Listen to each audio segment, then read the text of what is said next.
Selamat siang, Ibu Tika. Perkenalkan, saya Niwayan Emma Permatasari, mahasiswa PPG kategori 2, PGSD Undiksa kelas 007. Pada kesempatan ini, ingin meminta waktu Ibu untuk wawancara terkait dengan eksplorasi alternatif solusi. Kira-kira Ibu ada waktu? Oh ya, untuk sekarang saya ada waktu karena sudah selesai mengajar. Baik Ibu, sebelumnya Ibu bisa memperkenalkan diri terlebih dahulu, nggih? Perkenalkan, nama saya Niputu Sartika Dewi. Saya guru di SD 4 Benoa. Saya mengajar di kelas 2C. Baik Ibu, di sini Tiang mempunyai 4 permasalahan. Nah, di sini Tiang memerlukan alternatif solusi untuk mengatasi masalah-masalah tersebut terkait dengan proses pembelajaran khususnya di kelas 2, nggih. Yang pertama itu rendahnya motivasi belajar siswa. Kebanyakan motivasi belajar siswa di kelas 2, khususnya kelas Tiang itu rendah. Hal itu disebabkan karena kegiatan pembelajaran belum menggunakan media pembelajaran yang sesuai dengan karakteristik siswa dan karakteristik mata pelajaran. Nah, solusi untuk mengatasi masalah tersebut menurut Ibu sebagai sesama wali kelas 2, Kenten. Baik Ibu.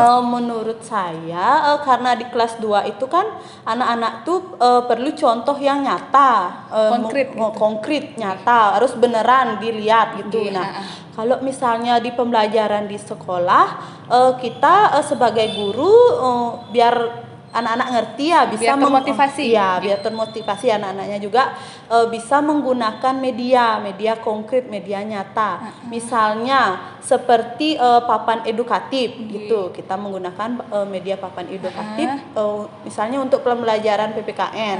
Nah, di situ kita isi kayak bunyi sila-sila, lambang sila, sikap yang sesuai dengan silanya gitu. Jadi dia melihat langsung dan menarik daripada hanya mungkin seperti kita biasanya anak-anak buka bukunya daripada ceramah aja, nanti anak bosan, ngantuk gitu. Jadi di sini lebih menekankan kepada penggunaan medianya.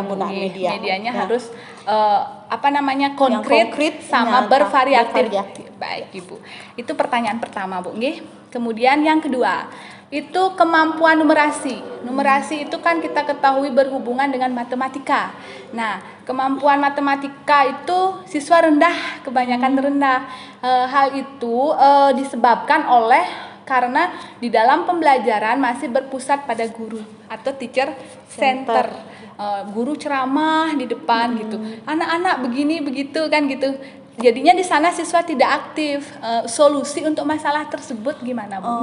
Kalau untuk kayak contoh tadi di pembelajaran matematika. Nah, kebetulan sih untuk kelas 2 ada di tema 4-nya ini ada tentang bangun ruang, ada kubus, ada balok. Nah, di situ kita bisa membawakan contoh medianya seperti kubus, balok nih misalnya kayak kotak pensil, itu kan berbentuk seperti kubus dia. Nah, itu bisa kita lihat, anak-anak ini contoh bendanya ini mirip seperti bangun ruang apa gitu. Nanti sekalian menghitung. Kemudian berhubungan dengan ceramah nih, berarti kan guru ceramah aja nih, Bu. Apakah ada metode lain mungkin digunakan selain ceramah? Kalau metode seharusnya sih kita menggunakan berbagai metode ya, misalnya diskusi demonstrasi, habis itu permainan, bermain peran gitu, Bu. Ya, bermain Jadi, peran. ya menurut menurut Ibu Tika berarti guru itu tidak harus menggunakan metode ceramah gitu ya. Nah, harus bervariasi ya, biar pembelajaran itu menarik dan anak-anak itu senang dia belajar di kelas. Meningkatkan kemampuan matematika ya, karena sudah senang. Iya. Jadi nanti hasil belajar belajarnya matematikanya meningkat. tinggi. Ya, Baik Ibu. Nanti mungkin akan tiang terapkan di kelas 2B. iya. Nggih, nggih.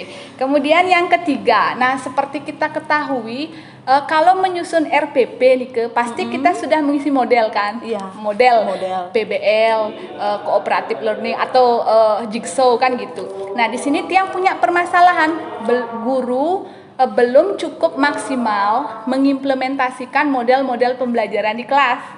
Akar masalahnya itu disebabkan karena model pembelajaran yang kita terapkan belum didukung oleh media. Kadang kita udah buat model nih, tapi nggak ada medianya. Nah, solusinya apa, Bu Guru Tika? Kalau untuk di kelas, karena anak-anak ya Bu ya, kita bisa menggunakan media, misalnya buatin PowerPoint. Ya. Kalau anak-anak tuh kan di kelas 2 tuh nyanyi ada Bu ya, ada juga gerakan-gerakan tarian gitu. Bisa kita pakai cariin video dia terus tuh diputer di kelas, di kelas. Terus anak-anak kan nonton dia pasti seru. Iya, lebih seru. Aduh, Bu Guru gampang apa mengikuti jadinya mengikuti dia. Kalau dikasih tahu gini mungkin kalau kita memperagakan nggak cocok, kurang menarik. Jadi mungkin di sini dikombinasikan dengan media PowerPoint dan video pembelajarannya ya. Jadi bukan PowerPoint monoton begitu aja. Ada gambar bergerak, ada videonya, video kayak gerakan apa, lagu apa gitu.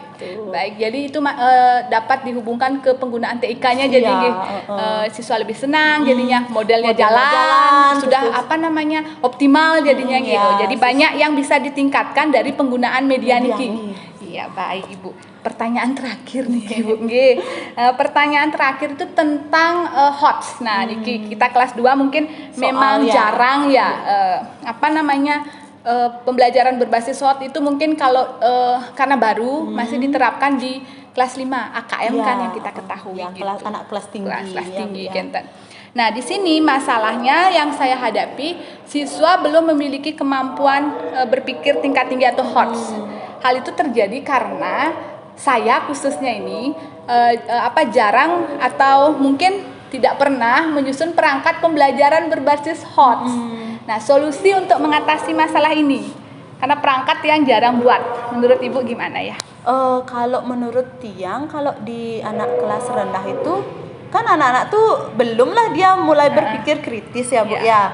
Jadi kalau dikasih soal tuh malah bingung dia anaknya belum itu ngerti. Jadi belum ngerti.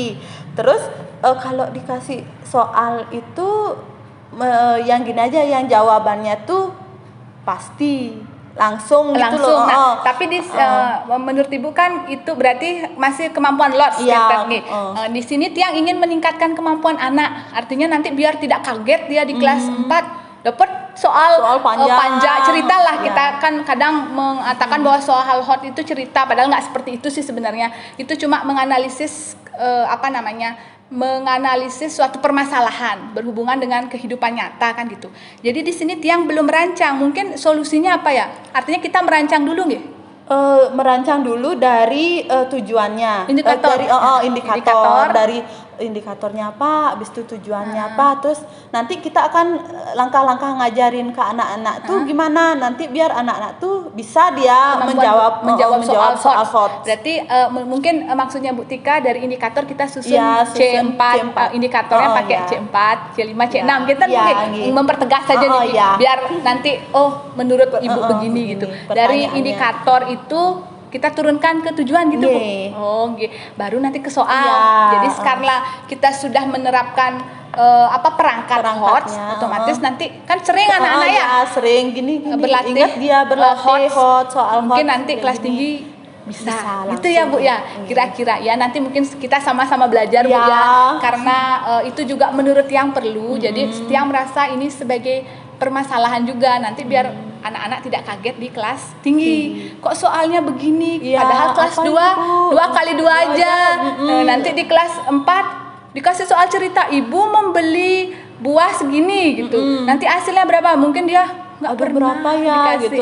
Kayak soal cerita gitu. Nanti kita sharing ya. Baik Ibu, terima kasih atas waktunya Tiang sudah mengambil waktunya. Semoga minta doanya, semoga nanti PPG Niki lancar dan Tiang bisa lulus dengan baik. Terima Iya, kasih Bu semoga Tika. ada ya, Bu, ya. Ngiring.